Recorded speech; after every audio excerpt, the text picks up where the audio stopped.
తాకట్లో ఉన్న బంగారాన్ని విడిపించి ఆ రోజున మార్కెట్ ధర కట్టి మిగిలిన డబ్బును మీకు అందిస్తుంది Kommuri gold.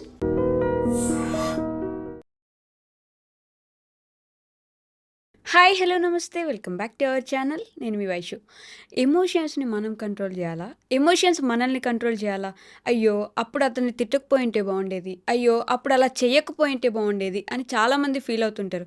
But listen to your heart అని కూడా అంటుంటారు కదా. అంటే మనకి ఎమోషన్ వచ్చింది, అప్పటికప్పుడు దాన్ని బయట పెట్టడం ఇంపార్టెంటా, లేదంటే దాన్ని ఆలోచించి దాని గురించి తర్వాత ఎప్పుడో దాని గురించి అప్పుడు నువ్వు నన్ను ఇలా అన్నావు, నాకు అప్పుడు కోపం వచ్చింది, నేను అప్పుడు చెప్తే అది ఇబ్బంది అయ్యేది, అందుకని ఇప్పుడు మాట్లాడుతున్నాను అని అలా మాట్లాడడం కరెక్టా? ఈ విషయం గురించి మాట్లాడడానికి ఈరోజు నాతో పాటు డాక్టర్ హరీష్ ధనేటి గారు ఉన్నారు. సార్తో మాట్లాడదాం. హలో సార్, నమస్తే. నమస్తే. ఎలా ఉన్నారు? Super good. ఎలా ఉన్నారు? నేను చాలా బాగున్నాను. చెప్పండి. సో ఎమోషన్స్ మనల్ని కంట్రోల్ చేయాలా, మనం ఎమోషన్స్ని కంట్రోల్ చేయాలా? అదే టైంలో లిజన్ టు యువర్ హార్ట్ అంటారు కదా. అప్పుడు లిజన్ టు యువర్ హార్ట్ అంటే ఆ నిమిషం మనకేమనిపించిందో అలా చేయడం కదా. మరి ఎమోషన్స్ని మనం ఎలా ఆపుకొని ఎప్పుడో ఇది అయిపోయిన తర్వాత అప్పుడు నువ్వు నన్ను అలా అన్నావు అందుకే నాకు కోపం వచ్చింది అని మనం మాట్లాడగలమా? యా యా యా మంచి క్వశ్చన్. యాక్చువల్గా చాలా ప్రొఫౌండ్గా ఇంపార్టెంట్, మనకి లైఫ్లో రియల్ లైఫ్లో ఫేస్ చేసేది. అయితే నేను దీని బ్యాక్గ్రౌండ్ చెప్తా, ఓకే. దాన్ని అర్థం చేసుకుంటే మీకు ఇవన్నీ అర్థమవుతాయి. సో మన ఆలోచనకి అటాచ్ అయ్యి ఉన్న ఫీలింగ్ ఉంటుంది. ప్రతి ఆలోచన, మన జీవితం అంతా కూడా పరుగులు పెట్టేది ఒక ఫీలింగ్ కోసమే. నాకు పెద్ద డిగ్రీ వస్తే మంచి ఫీల్, ఆ ఫీల్ కోసం. మ్యారేజ్ అయితే బాగుంటుందేమో, ఆ ఫీల్ కోసం. జీవితం అంతా ఫీలింగ్ వెనకాల పరుగులు తీస్తాం. ఫీలింగ్ వెనకాల, ఓన్లీ ఫీలింగ్ కోసమే. నేను చెప్తున్నాను, ఎవరినైనా మందు తాగడం ఒక స్టేజ్ వచ్చాక వాడికి అది చేదుగుంటుంది, నచ్చదు.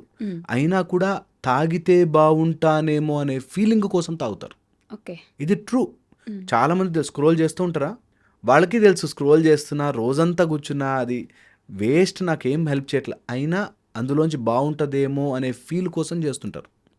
ఈ ఫీలింగ్కి whenever you add emotion or energy, అది ఎమోషన్గా మారుతుంది. ప్రతి ఫీలింగ్ లా సెటిల్ అయి మన లోపల ఎమోషన్స్గా మారుతాయి.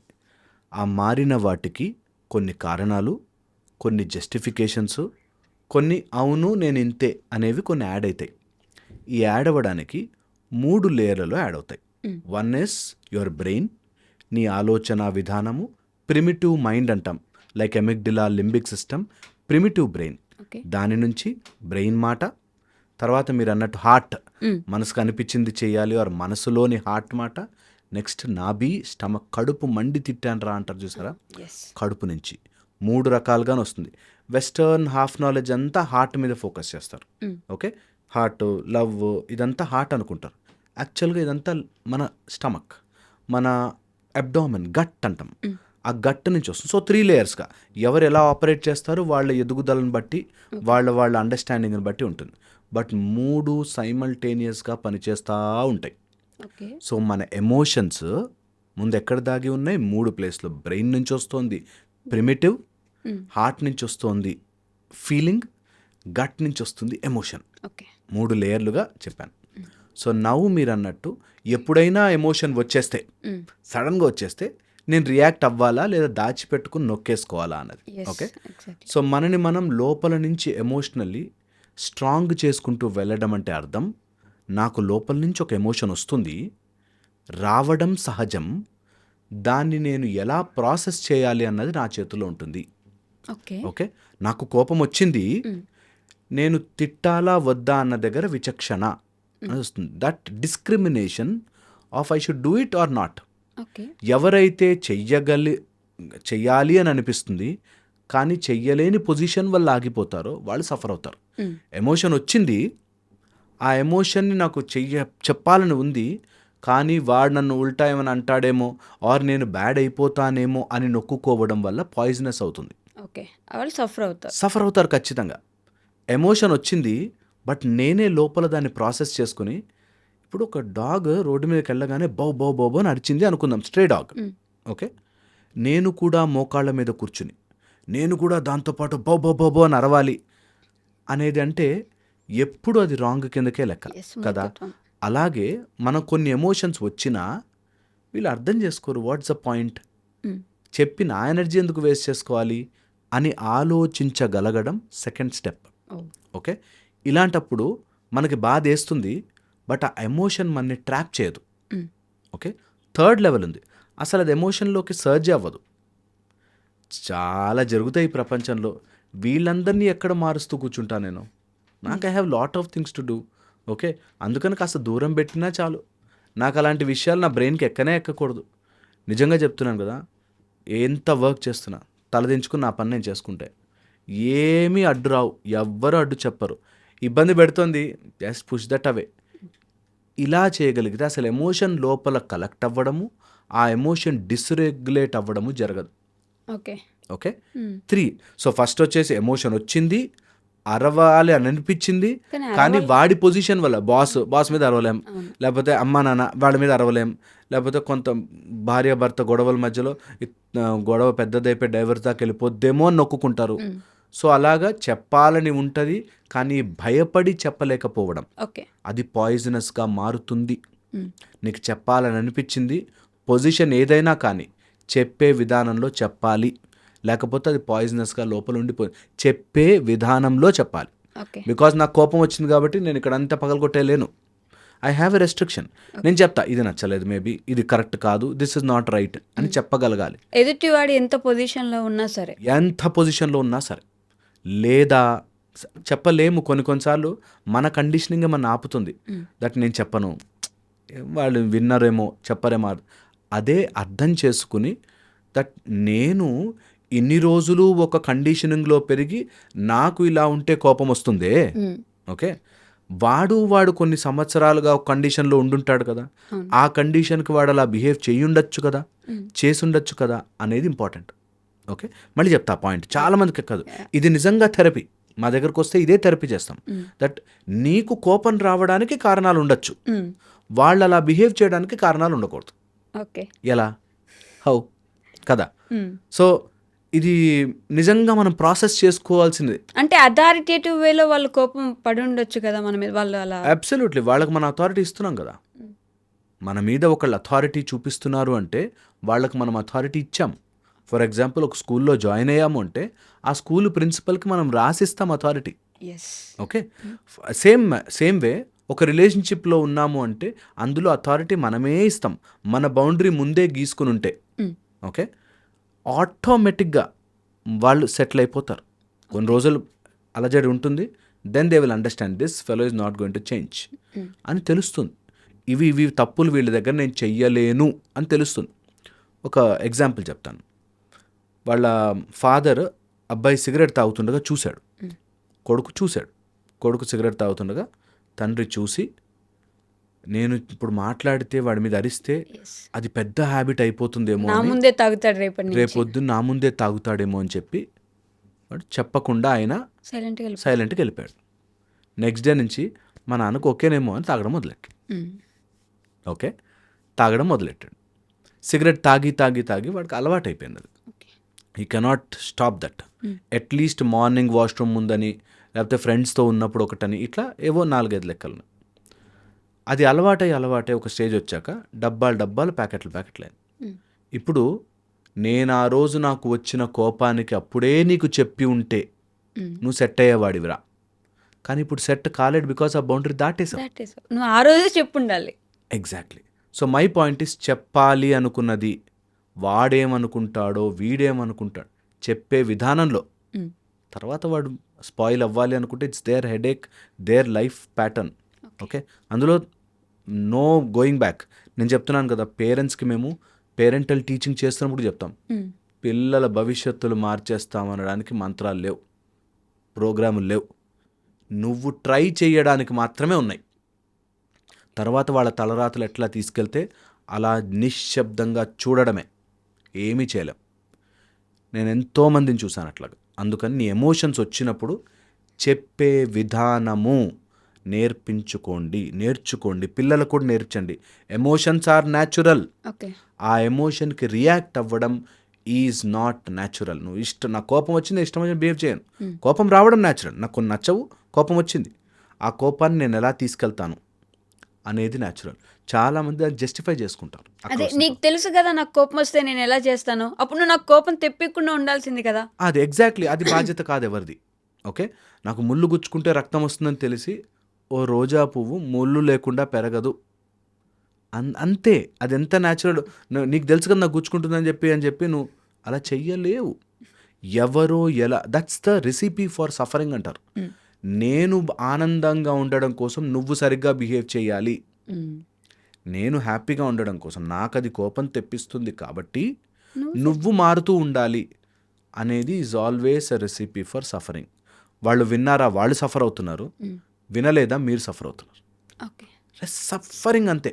నిజంగా కూడా ఒకడు మారుతాడు, నువ్వు నాకు రెడ్ షర్ట్ వేసుకుంటే నచ్చలే అన్నాడు అనుకో ఎవరన్నా, సరే నీకోసం బ్లూ వేసుకుంటారా అన్నాడు. రేపు పొద్దున బ్లూ కూడా నచ్చలేదంటే, ఎల్లో కూడా నచ్చలేదంటే, నవ్ వాట్? ఓకే, సో అందుకని వాళ్ళు మారాలి. నా కోపానికి నా ఎమోషన్ బాగుండడం కోసం నువ్వు మారుతూ ఉండాలి. అది పిల్లలు కావచ్చు, భార్య కావచ్చు, భర్త కావచ్చు, కొడుకు కావచ్చు, ఎవడన్నా కానీ నా boundary clear, I'm getting upset because of this చెప్పచ్చు. వాళ్ళు మారతారా లేదా మనకు సంబంధమే లేదు. ఇదే నిజం. ఎందుకంటే మనము ఇక్కడ 20 years మనం మనతో బ్రతికింది చూస్తున్నామేమో, కానీ ఆ టేప్ రికార్డర్ ఎన్నో జన్మలది రికార్డ్ అవుతూ వచ్చింది. ఎన్నో జన్మలది ఇలాగే వస్తుంది లైఫ్లోకి ప్యాటర్న్. సో 3 levelsలో మనం కరెక్ట్ చేసుకుంటూ రావాలి. 1, మైండ్ లెవెల్లో సర్రమని కోపం రావడం, ఆర్ సర్రమని ఎమోషన్ రావడం, బాధ వచ్చేయడం, డిప్రెషన్లోకి వెళ్ళిపోవడం, వర్రీ అయిపోవడం, ఇవన్నీ నీ ఎమిగ్డలాని ప్రిమిటివ్ బ్రెయిన్ చేస్తుంది, which is always detecting threat అంటారు. ఏదో నాకు ఇది చేయడం వల్ల వాడు నన్ను ఇన్సల్ట్ చేస్తున్నాడు, చూసావా, నాకు తెలుసు అట్లా కాఫీ కప్పులో ఇవ్వకపోతే నాకు నచ్చదని, కానీ ఇచ్చాడు అనేది నీ మైండ్, ప్రిమిటివ్ మైండ్ ఈ షోయింగ్ దట్ యు ఆర్ డిమీన్డ్. నువ్వు తప్పు చేసి చూస్తున్నాడు, నిన్ను తక్కువ చేస్తున్నాడు, నిన్ను ఇన్సల్ట్ చేస్తున్నాడు, చూడు అనేది నీ బ్రెయిన్ చెప్తుంది. నీ హార్ట్ దానికి ఫీలింగ్ యాడ్ చేస్తుంది, ఒక చెంచాడు ఫీలింగ్ యాడ్ చేసి, ఎంత అర్థం చేసుకోరు, నేను ఇంత చేశాను కదా అని నీ హార్ట్ నీ మంచితనాన్ని మొత్తం గుర్తు చేస్తుంది. ఆ రోజు నువ్వు వాడికి రికార్డ్ బుక్ ఇచ్చావు, ఆ రోజు నువ్వు వాడి కోసం లేకపోతే పెన్ను తీసి ఇచ్చావు, ఆ రోజు నువ్వు వాడి కోసం బండి మీద డ్రైవ్ చేసి అన్నీ చూపించి, ఇంత చేస్తుంటే ఆ మాత్రం అర్థం చేసుకోడా అనేది యాడ్ చేస్తుంది మసాలా. ఓకే, థర్డ్ పాయింట్ వస్తుంది, కడుపులో అది నిలిచిపోయి you will start developing that hatred. వాళ్ళు ఇంకా ఏది చేసినా తప్పుగానే చూస్తాం.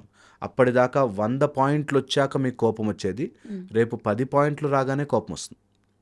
కోపం వచ్చేస్తుంది, ఇరిటేషన్ వచ్చేస్తుంది. వాళ్ళని చూడగానే ఎంతోమంది భార్యాభర్తలు అండి, నేను చూస్తాను కదా, ఎంతోమంది భార్యాభర్తలు చిన్న చిన్న విషయాలకి కొట్లాడుకుంటారు. అరే మనుషులు రా, మీరు అలా బిహేవ్ చేయకూడదు, ఎంత కోపం వచ్చే ఏంటి దీని గురించి ఎందుకు ఫైట్ అన్నా కూడా ఫైట్ చేస్తారు.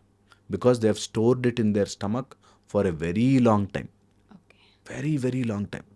సో ఈ 3 areasలో వర్కౌట్ చేసుకుంటే ఎమోషన్స్ మనని కంట్రోల్ చేయకుండా, ఎమోషన్స్ వస్తాయి మనుషులం, కంట్రోల్ చేయకుండా ఉంటాయి. బట్ కోపం వచ్చినప్పుడు లేదంటే బాధ వచ్చినప్పుడు అది ఏం చేయకుండా ఉంటే చూసి చేతగానాడు వాడు ఏమొచ్చినా ఏం అండు ఏం మాట్లాడు గమ్మున ఉంటాడని చెప్పేసి ఎదుటి వాళ్ళు మనల్ని ఇది చేస్తారు కదా. నేను అసలు ఎక్కడ గమ్మునుండమని చెప్పలేదు, నేను కన్వేట్ అన్నాను, ప్రాపర్గా చెప్పే విధానంలో చెప్పాలి అన్నాను. నెవర్ గమ్మునుండాలి ఆర్ సైలెంట్ ఉండాలి, వదిలిపెట్టాలి అని ఎప్పుడు అనుకోవద్దు. దాని గురించి చెప్పాలి, ఆ ఫీలింగ్ని మనం ఎరేస్ చేసేయాలి. నిజంగా ఇది ప్రాసెస్. దట్ నాకు నచ్చలేదు ఒక పని, ఐ విల్ ఎక్స్ప్రెస్, చెప్తా నేను, ఐ డోంట్ లైక్ దిస్, నాకు నచ్చట్లేదు. బట్ ఫీలింగ్ ఎక్కడ ప్రాబ్లం చేస్తుందంటే, నేను ఇంత చెప్పినా వాడు అర్థం చేసుకోవట్లేదు, అది ఇబ్బంది. అది చేయొద్దంటున్నా. నీ ఫీలింగ్ ఎక్స్ప్రెస్ చేయొద్దు, నువ్వు గట్టిగా నించోద్దు, ఎప్పుడు చెప్పలేను ఈ మాట, మళ్ళీ చెప్తున్నా, మన దేవుళ్ళు సైతం ఆయుధాలు పట్టుకుని ఉన్నారు. నీకు ప్రాబ్లం వచ్చే సిచ్యువేషన్లు ఉంటే నించో గట్టిగా. హనుమంతుల వారి సైతం గద పట్టుకుని నించున్నారు. ఓకే, అవసరం ఉన్నప్పుడు గట్టిగా నిలబడాలి, చెప్పాలి. బట్ అది లోపల పెట్టుకుని బాధపడిపోయి అర్థం చేసుకోరు, వాళ్ళు మారరు. అరే వాళ్ళు మారే ప్రోగ్రామే లేదు ఇక్కడ, లేనే. That's a wrong notion. అందుకని నువ్వు క్రికెట్ బ్యాట్ తీసుకుని ఫుట్బాల్ గ్రౌండ్కి వెళ్ళినట్టు ఉంటుంది. వాళ్ళు మారాలి అన్నది అసలు ప్రోగ్రాంలోనే లేదు. వాళ్ళు మారాల్సిన అవసరం నీకు లేదు. పాయింట్ క్లియర్ అది. వాళ్ళు నిజంగా నువ్వు చెప్పి మారారనుకో, నువ్వు చెప్పినందుకు మారారు, వాళ్ళకి మనసులో లేదు. ఓకే, బికాస్ వ్యాలంటైన్స్ వీక్ అని చెప్తా. ఒక అమ్మాయి, మా హస్బెండ్ ఎప్పుడు నన్ను సరిగ్గా చూసుకుని గిఫ్ట్ ఇవ్వడండి. సరే లాస్ట్ ఇయర్ ఏదో కౌన్సిలింగ్కి వస్తే చెప్పాను, కొన్ని గిఫ్టే కదా కొనిచ్చేస్తే అయిపోయారు. కొనిచ్చాడు. హ్మ్. గిఫ్ట్ కొనిచ్చాడు అంటే ఎవరి వల్ల?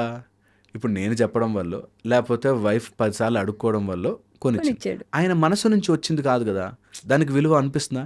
ఇప్పుడు ఆ అమ్మాయి కూడా అంటుంది దట్ ఏదో ఫీలింగ్తో కొనివ్వట్లేదు, ఏదో కొనివ్వాలంటే కొనిస్తాను. So that's the whole problem. పోనీ నేను ఫీలింగ్తోనే కొనిచ్చాను రా బాబు అంటే ఎలా మెజర్ చేస్తావు? నీ ఫీలింగ్ని ఎలా కొలమానం? ఎస్. ఫీలింగ్స్కి కొలమానం ఏంటి? కిలోమీటర్లు అంటే కొలవచ్చు, లీటర్లు అంటే కొలవచ్చు, ఫీలింగ్కి కొలమానం ఏంటి? సో అందుకని అవతల వాడు ఎలా రియాక్ట్ అవ్వాలి, రెస్పాండ్ అవ్వాలి ఆలోచించిన ప్రతి వాడు ఎమోషనల్లీ నాశనం అయిపోతాడు. నిజంగా నాశనమే. ఇంక వాడు ఎలా రియాక్ట్ అవ్వాలి అన్న దాని మీద అవుట్ అండ్ అవుట్ ఎవరైతే చీప్ లో మైండ్లో ఉంటారో వాళ్ళు ఇదే ఆలోచిస్తారు. హై మైండ్కి వెళ్ళండి. అట్లీస్ట్ ఈ వీడియో చూసాక నాతో పాటు మీరు హై మైండ్కి వెళ్ళండి. దట్ అవతల వాడు లేడు ఇక్కడ, there is no other person. నేను ఎలా బిహేవ్ చేయాలో డిసైడ్ చేస్తాను. ఒకళ్ళు ఇట్లా మాట్లాడుతుంటే నన్ను అడిగిన క్వశ్చన్ దట్ నేను రూడ్గా నేను అలా చెప్పేస్తే వాళ్ళు బాధపడిపోతారు కదండి, వాళ్ళు హర్ట్ అయిపోతారు.